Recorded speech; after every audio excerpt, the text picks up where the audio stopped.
Welcome everyone, Tuscany, where tradition meets innovation. This is definitely one of the most special wine regions in all of Italy, and of course in the wine world as a whole. And I'm a huge fan of Italian wines, and especially Tuscany for their diversity, but also the history and tradition behind them, and the numerous styles that are presented. This is a view from the top of the hill of Montalcino. I believe it's looking south over those many hills and valleys with some clouds casting shadows over the land. So I've not had the fortune to visit this region in person yet, but I definitely would like to in future weeks and months. Hopefully that'll be possible in the near future rather than far. So let's take a look at Italy here and get some context of where we're at. So Italy definitely being surrounded by the Mediterranean Sea. And of course, we have different sections of the Mediterranean Sea. On this western section, we have the Tyrrhenian Sea, and on the eastern is the Adriatic, so these subsections. And of course, down by the heel of the boot is where the Ionian Sea begins, and we'll see some Greek islands off map there. Now, what's interesting about the latitude of Tuscany, I've plugged in specifically the latitude of Florence, is it is the same latitude as the Republic of Georgia, their capital, Tbilisi, Tbilisi, and then it's the same latitude as Detroit, Michigan, and Hokkaido, Japan. So I think of both Hokkaido and Detroit as being definitely hot places, or cold places, excuse me, cold places. But part of that has to do with continental climate. I know, actually, I'm speaking sort of in opposites. Detroit is definitely known to be super hot in the winter and cold in super hot in the summer and cold in the winter, and that comes from its continental climate. I think Hokkaido is known as a cooler climate, maybe because of the exposure from the Pacific. But then here we are in Tuscany, where it's pretty much hot or mild all year round. So latitude is just one factor when it comes to climate. Tuscany overall we can think of as a warm place. Okay, so major town in Tuscany, Florence. If we go up north just a little bit, we're in Emilia-Romagna, is this orange region, and that's Bologna or Bologna. And then south of Tuscany is Lazio, where we find Rome. So that kind of puts things in context as being in central Italy. Another interesting thing here is this green region, Abruzzo, is considered by many to be southern Italy, although Lazio is central Italy. So kind of funny how they split things up. But without question, Tuscany is definitely central Italy and not far at all from Corsica, actually.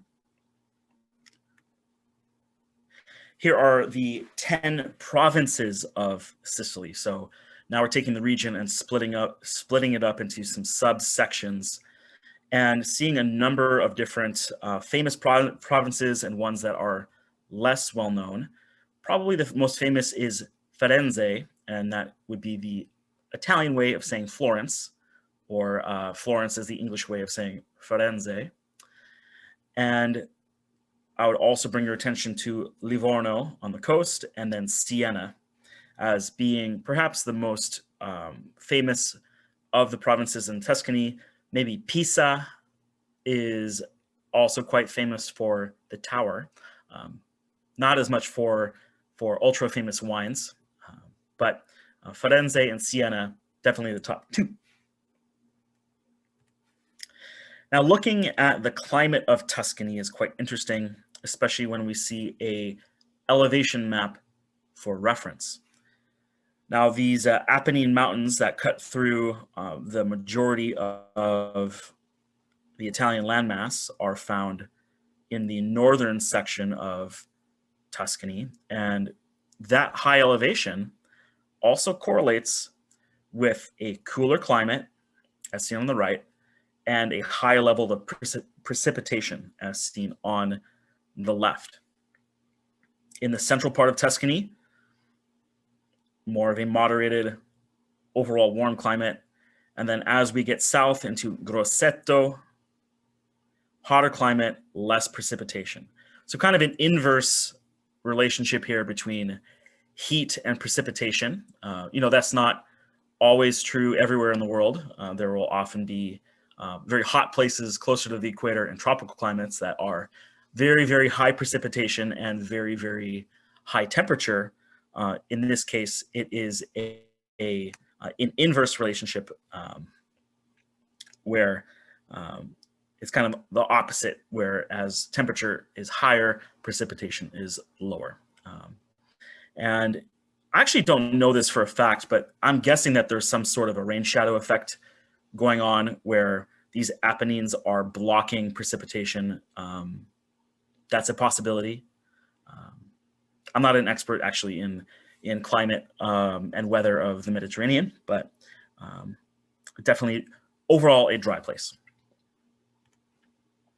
Now, if we're looking at the wine map of Tuscany and the climate map of Tuscany side by side, this is precipitation on the left, and then wine map is on the right, of course.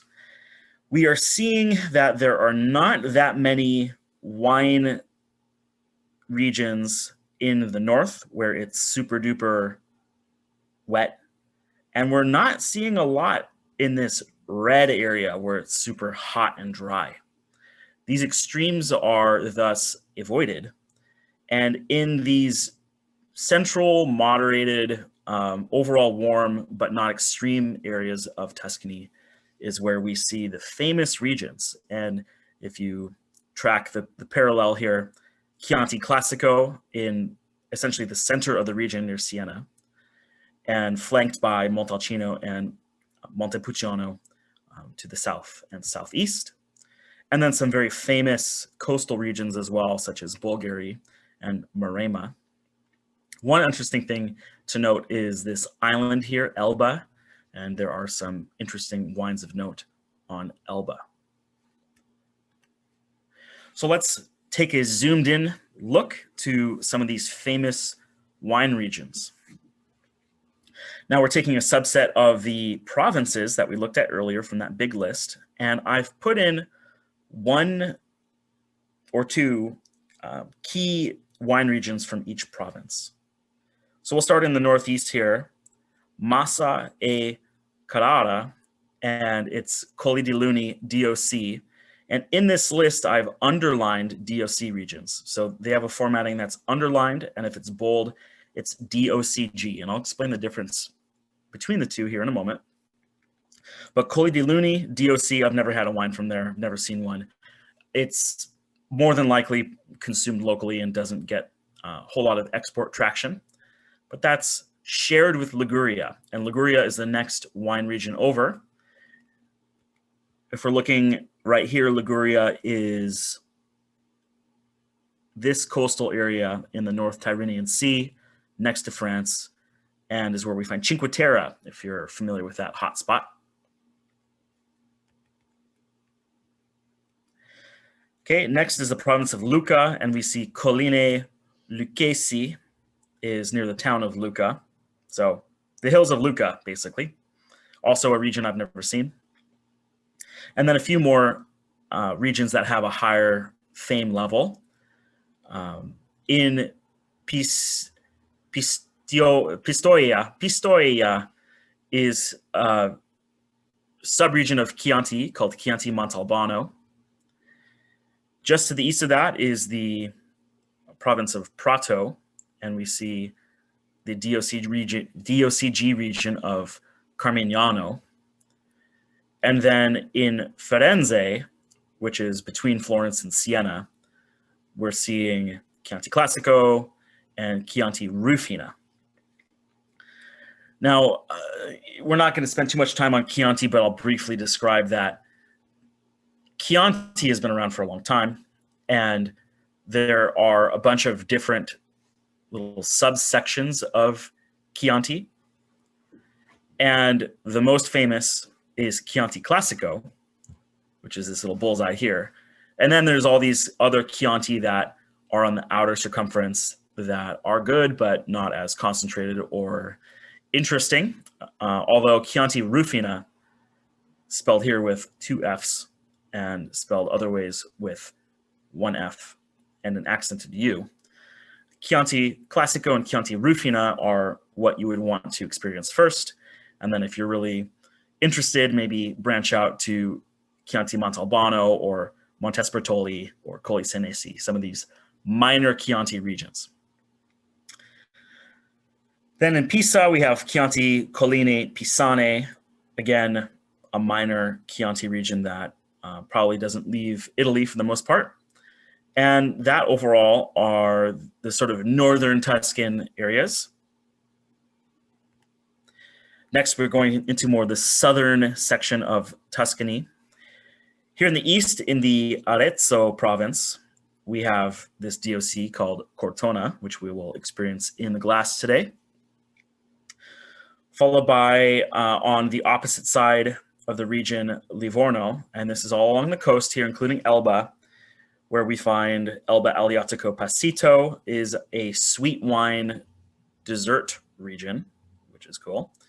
And then we also have on the coast, Bolgheri, a very famous super Tuscan type of region with a lot of international grapes planted. And there's actually another region called Bolgheri Sassicaia, which is Italy's only monopole appellation. Basically, it means that there's like a legal wine appellation that only one winery gets to be a part of. So that's because Sassicaia has such an important history and developed the region. They got to cash in their chips and have their own region.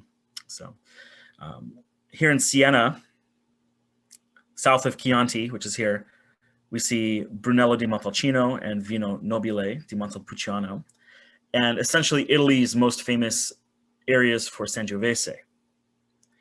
In reality, Sangiovese is planted all over Italy from the north to the south, but does the best in Tuscany and does the best in Montalcino, Chianti Classico, and Montepulciano, but most concentrated and dynamic and awesome is arguably Montalcino. South of there, in the purplish gray, is the Grosseto region, or the Grosseto province within the Tuscany region. And we're seeing a number of wine regions here that no one's ever heard of. Montecucco, Sangiovese, Sovana, Capalbio. I mean, I've seen Montecucco a handful of times. I've seen Morlina di Scanzano a handful of times, but an area that, as with many of the small corners of Italian wine, is uncommon to see. And that's just the way it is. They have innumerable wine regions, and it's very difficult to learn about Italian wine because there's so many different variations, and some appellations in Italy are meaningful and others are not. Now we're gonna open up a little side chat here. Steve, is that showing up the notepad? Yes, I see it. All right, you're my backup guy here. Okay. So in Italy, basically we have vino, which equals wine, and then IGT, which equals wine from a place.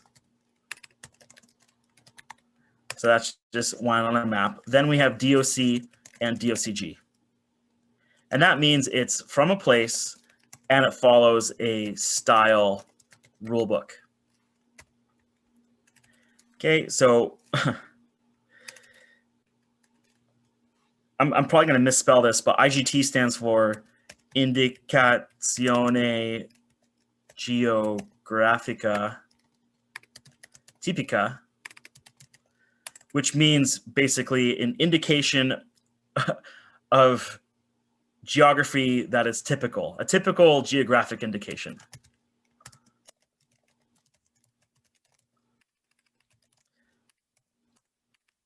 Translation, it's from Tuscany, made any way you want, as long as it follows like the basic definition of wine. And so this is where we get into the super Tuscan set of things, where producers didn't want to make Chianti and they didn't want to make Brunello. They wanted to make their own kinds of wine that had Cabernet Sauvignon and all these international grapes, or even Sauvignon Blanc blended with Malvasia and all these things. So that's where Toscana IGT became a thing in the late 60s through the 70s, is when we saw on the map people like Sassicaia, Tignanello, Montevertini, La Pergola Torte, and all the other super Tuscan prestige labels fall under that program. And it's basically a form of declassification. It's kind of like me saying, okay, I live in Seattle, right? And I actually live in the neighborhood of Fremont.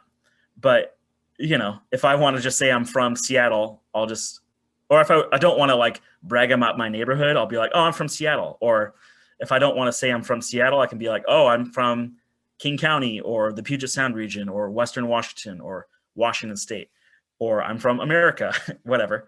Like you can sort of declassify and make the region more broad and I guess in that sense, less defined. So that's kind of the same thing with Toscana IGT. It's a form of declassification, which we see around the wine world. I'll just make one other tangent here of declassification could be in Burgundy. Like you could have Richebourg Grand Cru fruit from the Burgundy region and declassify that to the very basic Bordeaux AOP or even Vin de France. So same thing here, Toscana IGT. DOC and DOCG is this whole other can of worms where it's denominazione origine, let's see.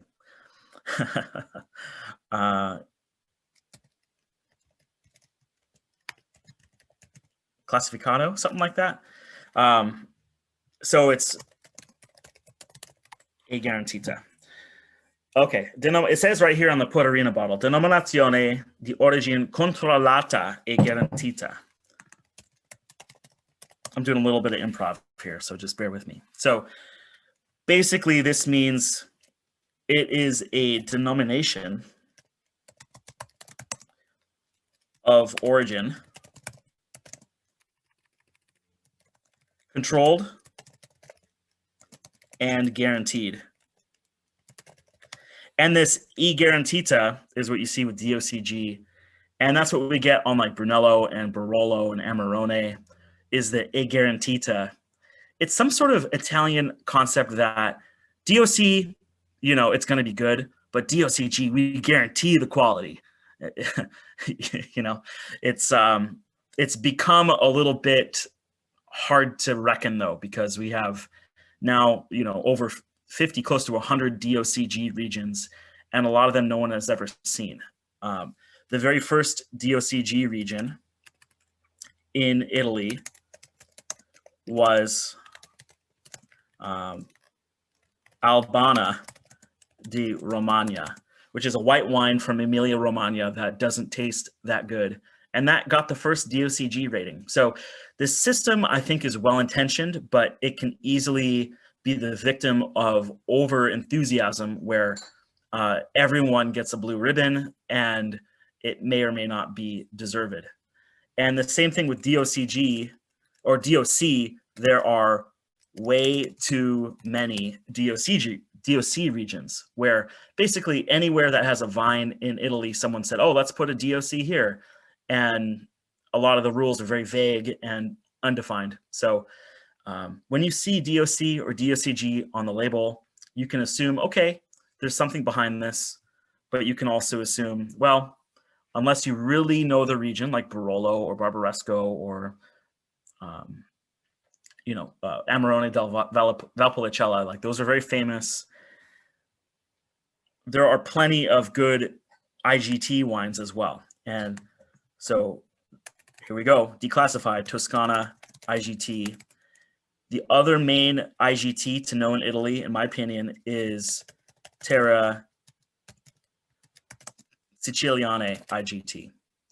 And that's down in Sicily and covers most of the really awesome, legendary Sicilian wines.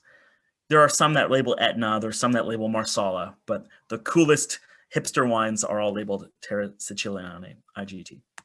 Okay, there's the end of my tangent. Now let's get into styles of Tuscany. And please, if you have questions, I want to talk to you about them at the end of the presentation. So make sure to put them in the chat and we'll get to them. But in Italy, key styles include red, white, and dessert wines. That's the main thing. You do not see on this list a large amount of sparkling wines, not a huge thing there, and not a lot in the way of rosé or rosato wines. They do exist in Tuscany, but are often found in better results in cooler regions in the north, such as in Piedmont or in Veneto, or even in the south of Italy with like the Cereswolo versions, or in the east with Cereswolo. But not a lot of rosato, which is Italy's way of saying rosé. And sparkling wine does exist, yes, but not really that awesome. The best of the best in Tuscany are red wines based on Sangiovese and also international varieties. So we see international varieties in places like Cortona with this Syrah we're having tonight. And if you're just joining us, the first wine that we'll drink together is the Syrah. So get that open. And if you're opening the bottle, you can just go right through that wax on the top. No need to try to chip it off. You can just put your corkscrew right into that wax capsule and pop and pour. These other regions on the coast, Bolgheri, Sassicaia, Maremma, Toscana, those are also great. Cabernet Sauvignon, Merlot, even some Syrah out there too. But really the main game in Tuscany for talking red wine is Sangiovese and Cabernet Sauvignon. On the white, we do have DOCG region for white wine is Vernaccia di San Gimignano. And if you're looking for an example of this, I'm going to show you one. Boom, there we go. This is a great producer of Vernaccia di San Gimignano is Monte Nidoli. And they make a bunch of cool wines, and they're definitely on the modern kind of hip side of the scale, but definitely delicious. Okay. And then the final big important thing to talk about in Tuscany is dessert wines, sweet wines. And although we don't have any today, they are really awesome. And I hope that we can taste them together in the future. The most famous would be Vinsanto that we see in Chianti Classico, Carmignano, and Montepulciano, the place. Also, we see Moscadello di Montalcino and Elba Aleatico Passito. A quick breakdown of that last term. Elba is the name of the island. Aleatico is the name of the grape. And Passito means that it is a sweet wine that has gone through the appassimento process. And that's essentially a process of drying grapes either on the vine or at the winery. And by drying the grapes, it removes water and then leads to a concentration of sugars and lovely raisiny flavors. And that's a little summary there of the styles of Tuscany. Now we're going to first get into our first red wine here, Cortona DOC. This is the Stefano Amerighi with that lovely red wax capsule and the Demeter logo on the back. So we're going to talk about that. But the DOC itself, remember this stands for Denominazione di Origine Controllata. So it is a controlled style from a place on the map. And it is a very unusual appellation for Italy. This is definitely on the modern side. And, 2 generations ago, we would not have thought that an appellation based on international grapes would exist in Italy, but it was founded 20 years ago in 1999 and is based on Syrah, a French grape. Normally, the Italian mindset favors grapes that are local and native. But in this case, the appellation is based on Syrah and Merlot with up to 30% other grapes. And that's just if it says Cortona. Now, the wine that we have, I'll give you a preview here, the Amerighi Syrah, that is a monovarietal bottling. That means that the grape variety, Syrah, variety being a noun, is labeled as with monovarietal labeling. And in this case, varietal is the adjective. So variety versus varietal. In this case, this Amerighi Syrah falls into the monovarietal style of Cortona.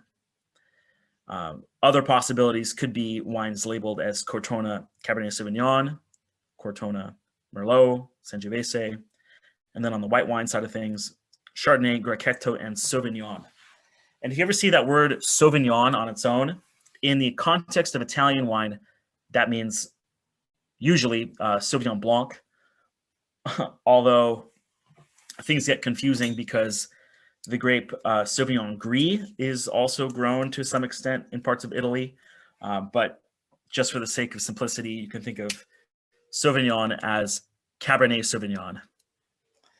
And then Cortona does allow for the sweet, luscious Vinsanto, which includes the substyle Occhio de Pernice, which translates to Eye of the Partridge, gruesomely meaning in its death throes, the eye of the partridge turns to a amber red color. And they decided to name a wine after it. So we see Occhio de Pernice, also called in French Oeil de Perdrix, and seen in champagne production for rosé and in Swiss wine production, of all things. So a lot of partridge hunting happening in this part of Europe, apparently. Let's explore this Italian Syrah. Who'd have thunk? Stefano Amerighi.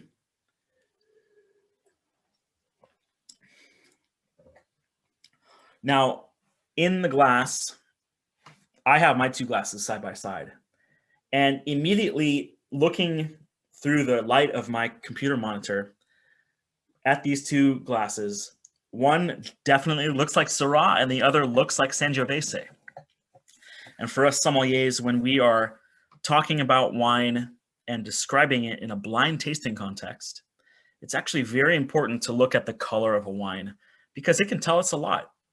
The most important color indicators of a wine are going to be the hue, with this Syrah, it being purple, is the hue. And another way to think about hue is if you open a box of Crayola crayons, all of the different colors in there are different hues of color. Now, let's say you're shopping for curtains and you want a red hue curtain. Maybe you'll buy a sheer curtain or maybe an opaque blackout curtain that's red. That would be a different density of color. So it's the same shade of color, but the density is different. So that's what we look at with wine, is that the density of a wine can be higher or lower, and that has to do a lot with the winemaking and the grape variety. But with the case of Syrah, Syrah is typically a very dense grape and it looks quite opaque in the glass, contrasted by Sangiovese, which is a lighter pigmented grape. It is less opaque in the glass and it has a different hue than Syrah. It's more of a ruby red hue. So visually, I'm already thinking 10 different things when I look at these two in the glass, and that's a big clue of just the possibilities if I'm blind tasting. Now, a bit more about the wine that we have here with this Syrah is this Stefano Amerighi planted the vineyard first in 2002, so just 3 years after the Cortona DOC was established legally. And I would squarely place this in a modern style of Italian wine. When tasted blind, honestly, I would not think this to be an Italian wine because it's missing some of the markers that, for better or for worse, we think of as sommeliers with Italian wine. A lot of those markers are intense aromatics combined with intensity on the palate with texture. This wine, I think, does have a nice aromatic profile, but it does not have volatility. So there's no sense of Sharpie marker or balsamic vinegar on the nose. And it has an overall fruit forward presentation versus a lot of Italian wines are more focused on these earthy elements.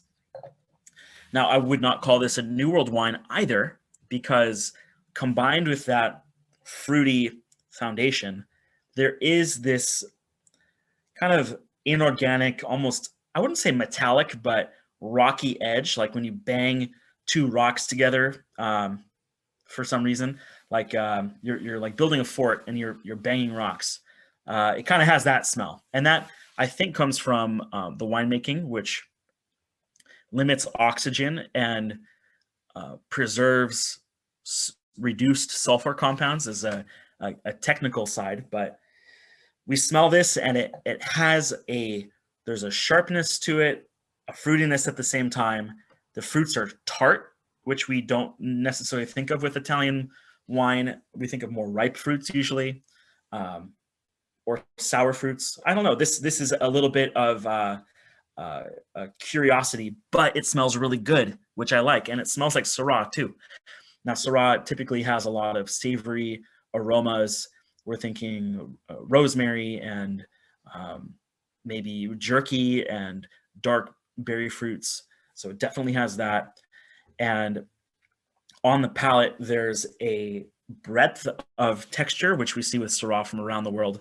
The alcohol here is quite moderate. It's labeled as 13%, and I believe it. It's not super hot on the palate. A bit more about the producer. This is a biodynamic style of viticulture. So that means in the vineyard, the use of pesticides is not practiced, and also the vineyards are cared for with various soil additions, like I think chamomile is one, and cow horn filled with dung is another, where they add these things to the vineyard and practice viticulture according to a lunar calendar, and you're not supposed to wear a yellow sweater on Thursdays and things like that. So it's definitely a intensive, detailed process to become biodynamic certified by Demeter, which is the main biodynamic kind of bureaucracy that we see across the wine world. A lot of Austrian wines follow the Demeter way of doing things. And it kind of falls into the natural wine side of the conversation. So to me, that doesn't result in usually better or worse wine per se, but it does imply that there is care being given to the vineyard. And we could assume, just based on correlation of biodynamic places around the world, that a visit to the Amerighi vineyard would showcase all kinds of wildlife in the vineyards and different plants and flowers, probably bees. They have a lot of Italian bees, I would imagine, in the vineyards, with flowers and birds, and a very harmonious environment. The name here, Julie and Julia, is paying homage both to the Canadian import representative Julie, and then a colleague of Stefano, Julia.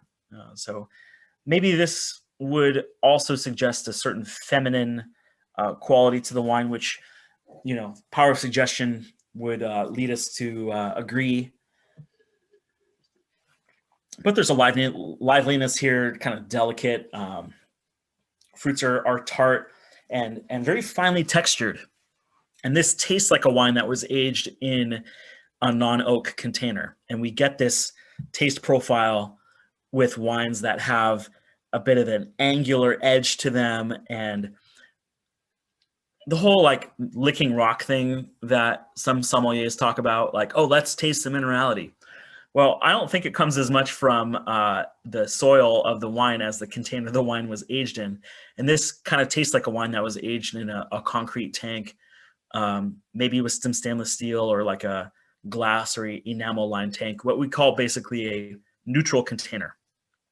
It doesn't have sort of there's a different texture with wines aged in oak. And we'll get to that with the Brunello. So a very interesting texture here. The fruit is the foundation, and I think it's quite tasty.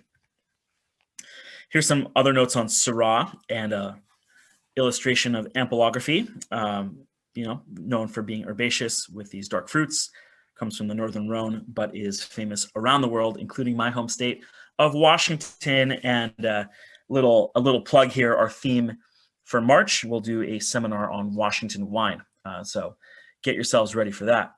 But Syrah is delicious, I think, from pretty much anywhere it's grown around the world, including Tuscany. Okay, so that's a bit about that first wine, and I've got some remaining in my glass, and it'll be interesting to see how it develops in the glass over time. I'm a fan of decanting, but I don't do it by default. This whole idea of letting a wine open up has merit, but should not be a prerequisite to all wines, especially red wines. Do not all require decanting. I think that might open up a mistaken opportunity where if a wine is just decanted and left to sit for 3 hours, it may go through its stages of evolution in that decanter, and by the time it's served later, we've missed out on those early stages of aromatic and textural development. So I'm going to put that another way, is that when we pour a wine into the glass from the bottle, it will change in the glass when it's exposed to air and oxygen, and temperature changes from cellar temperature up to room temperature. I do recommend that red wines be served at cellar temperature and then given the chance to increase. But these changes in the experience of the wine, we could think of as layers or iterations. They will go, a wine may stay exactly the same. That's possible. Or it may change twice or 3 or 4 times. Or with certain wines like aged Brunello or aged Burgundy, they could go through 8, 9, 10 different iterations of personality. I'm not even like exaggerating here. One example is for like a Bordeaux wine, 1988 Chateau Lynch-Bages. It was like a seminal wine for me and totally got me. And it went through like 14 different changes of personality. Another would be 1988 Giuseppe Mascarello Monprivato Barolo. Same deal, going through all these different saccades or like little what's the term when it's like a montage almost, these different versions of expression. So don't just decant. Decant when you think the one needs to be separated from its sediment, or if it's just really shut down and really needs that air to be drinkable. So there's my rant on decanting, my decant rant. Let's now talk about a wine that is very different from the Syrah, but from the same part of the world, the Brunello di Montalcino. This is, without too much argument, Italy's most famous expression of Sangiovese, or maybe not its most famous. Chianti is probably the more famous expression, but Brunello is like the I was going to say dinosaur, but no, like the elephant or the gorilla. It's like the big, beefy, intense gold medal winner of Brunello, and can command very expensive pricing. But the pricing can range. So I'm going to do another self-plug here, and we're going to look at some different possibilities of what Brunello can be. And we'll just take a look at my wine list. What's cool about this region is that the wines can be very typical and delicious, but also have a big range of style and personality. And so if we're looking at Brunello, come on. Here we are.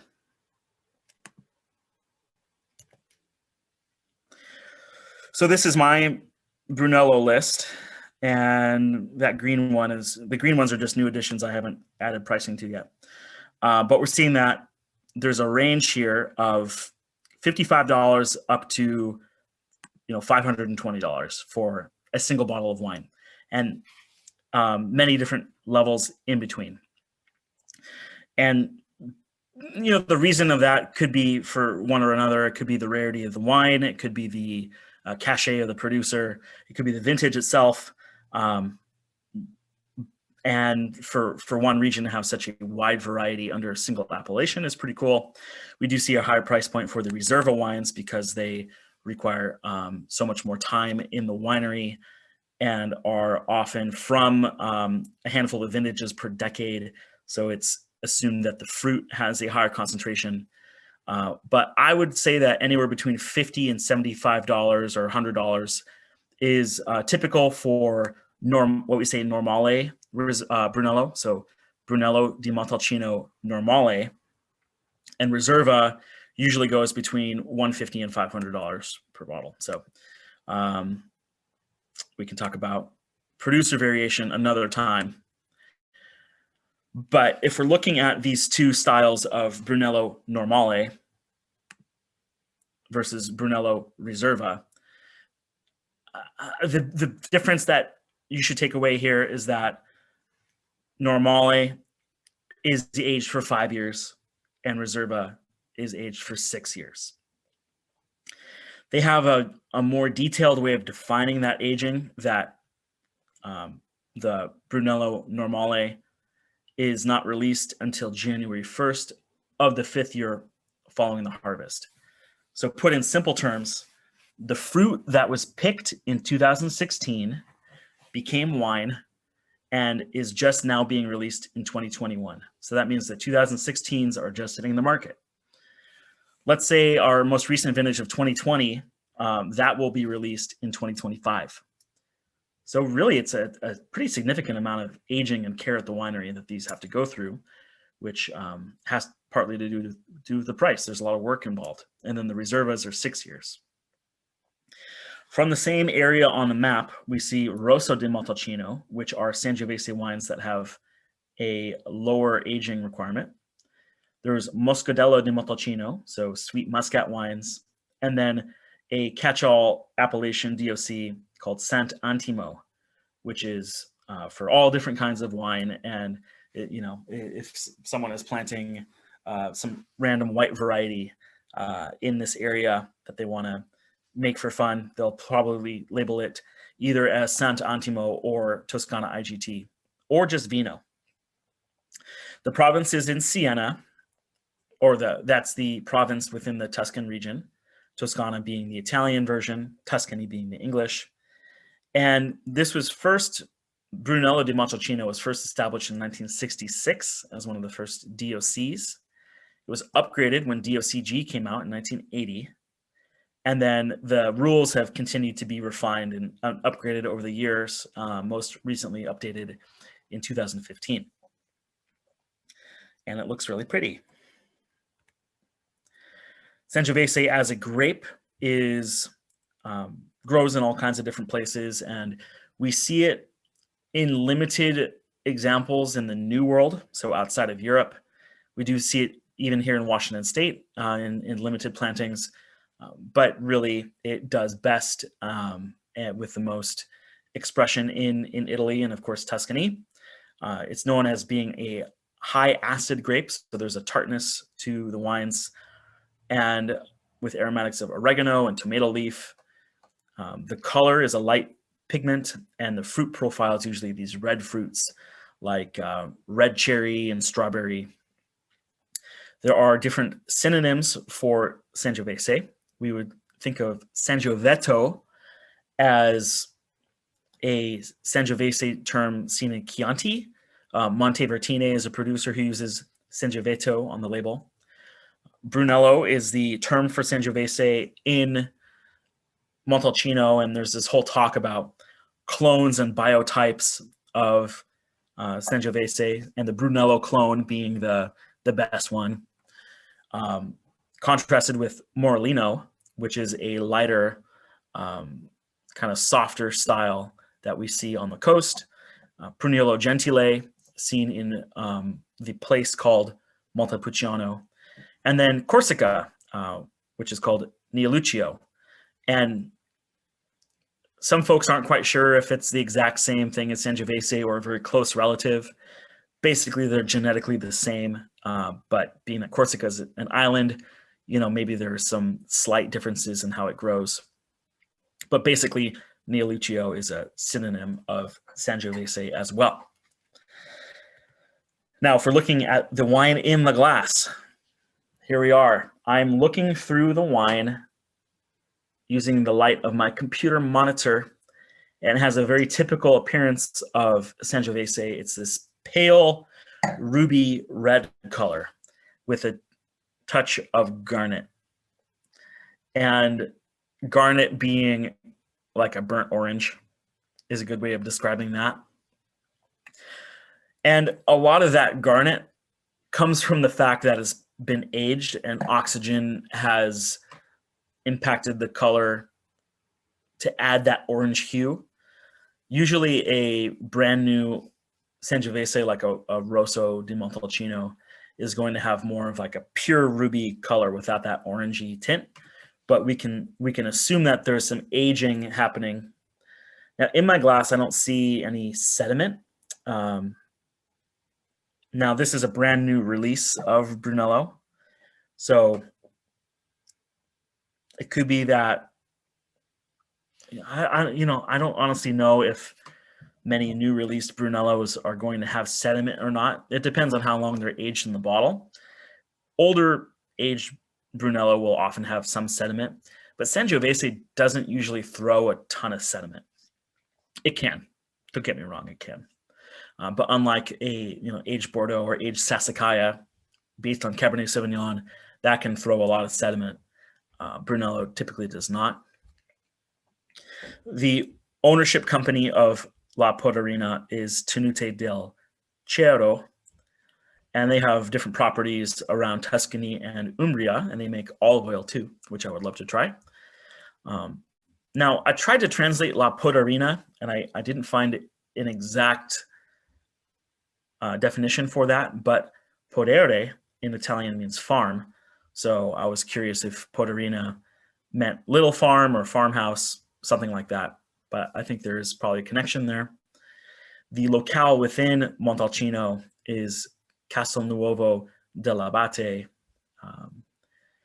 and it's also part of the Val d'Orcia, which is a UNESCO heritage site, and Sant'Antimo. So we're not going to do a full masterclass on Brunello today because I want to focus just on the region of Tuscany as a whole. But this is definitely in prime real estate of Brunello region. And this winery, La Poderina, makes Rosso di Montalcino. They make this Brunello. In some years, they make a Riserva called Poggio Abate. And then occasionally they'll make a Montecucco Sangiovese. So it's kind of a region south of Montalcino for a lighter style. They'll make a sweet Moscadello di Montalcino, and then a white Toscana wine called Intregona, which is a Moscato Trebbiano blend. But the main candidate here that we're looking at is La Poderina Brunello di Montalcino. And let's taste the wine.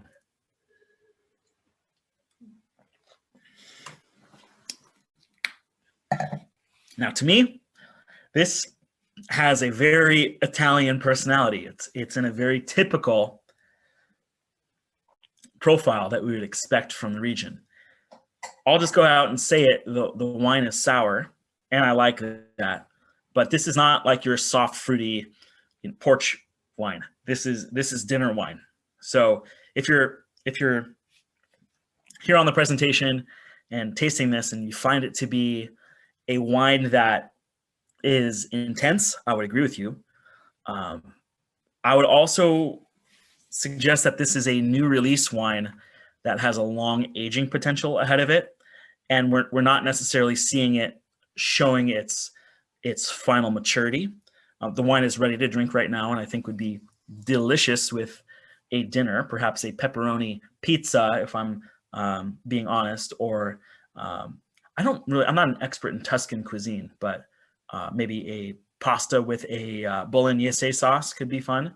It's from Bologna, right? So not too far away. But anyways, this is a wine, as with many classically styled Italian wines, this is designed for food. It is considered almost a food unto its own right. And the tartness combined with that astringent structure means that rich foods, things that have tartness in the dish, like tomato, are going to be a natural pairing. And the quality of the vintage here is something to consider. This is a very highly rated vintage for Montalcino, and this has at least 10 or 15-year aging potential, maybe more for pushing it. So for $55 on a retail list, I'm pretty happy with the results here. It's not the most concentrated Brunello wine. I mean, if we're looking at Soldera or Chianti or Soldera or excuse me, Biondi Santi or Colorcia Reserva, I mean, those are like enormous wines that have more animalistic, funky, kind of crazy layered characters. This has complexity, but maybe 3 layers instead of 14. But I think it's very high quality and very classic, good Sangiovese for what you're getting here. And this age of the wine really integrates a lot of the complexity. So I'm getting things like if you ever go to Nordstrom and buy like a new wallet, like a new leather wallet, it has that smell of new leather, along with some oregano and thyme, some of these savory herbs, and just kind of a dusty soil persona.